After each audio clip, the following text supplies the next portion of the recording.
Yo, what is up, guys? Welcome back to another video. My name is Evan. In today's video, I'm going to break down the exact trade that I took today on QQQ.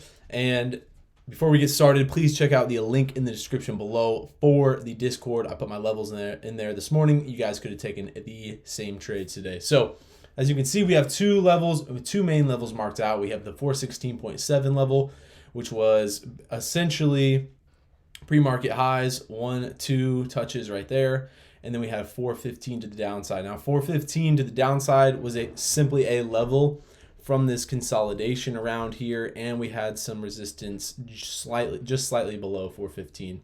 So that being said, we'll zoom in. If you guys don't know already, the red arrows are my entries, the purple arrows are my exits, and I'm gonna explain to you guys this exact trade that I took today. So initially, I was looking for 415 to the downside.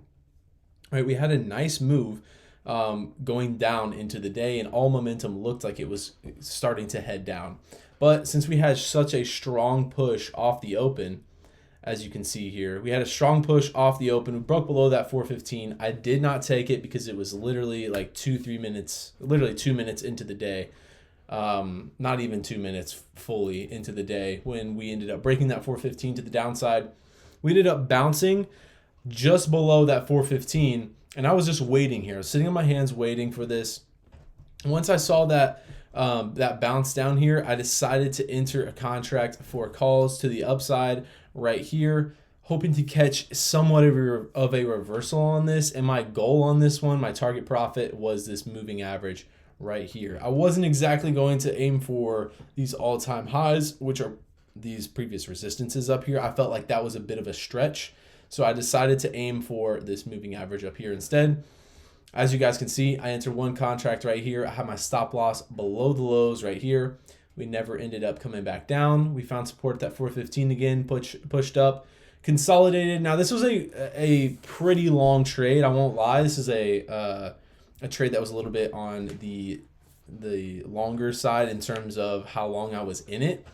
So I don't really like staying in trades that long because a lot of the times the contracts will get eaten up and you won't make as much profit. So I'll explain that here in a second after I explain the second entry. So you can see we pulled back down, found that 415 as support, consolidated. I liked these wicks. It showed that we had more upside, and buyers ended up taking control. I entered another contract here. We ended up breaking up above, getting rejected by this 45, almost stopping out down here, but this was a quick move, a quick wick down and a push back up. And this candle right here at 10 o'clock was when news came out.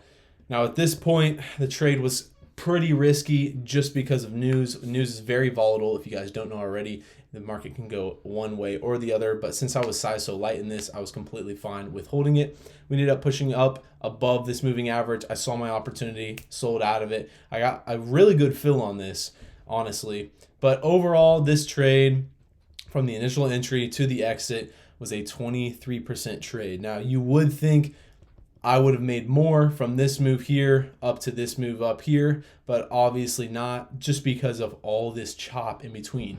And that's one thing I don't like about holding a trade super long is the longer that you hold it, the more that the contract decays and the less money that you make on the actual trade. So with that being said, that is the exact trade that I took today on QQQ. Not a crazy day, very slow, very choppy. And as you can see, we continue to push up for the rest of the day. Just made new highs recently. And yeah, so hopefully you guys learned something from this video. Hopefully you guys can apply it to your own trading. If you haven't already, hit that link in the description down below, join the Discord, and please hit that subscribe button and like button for more videos like this one, and I'll see you guys in the next video.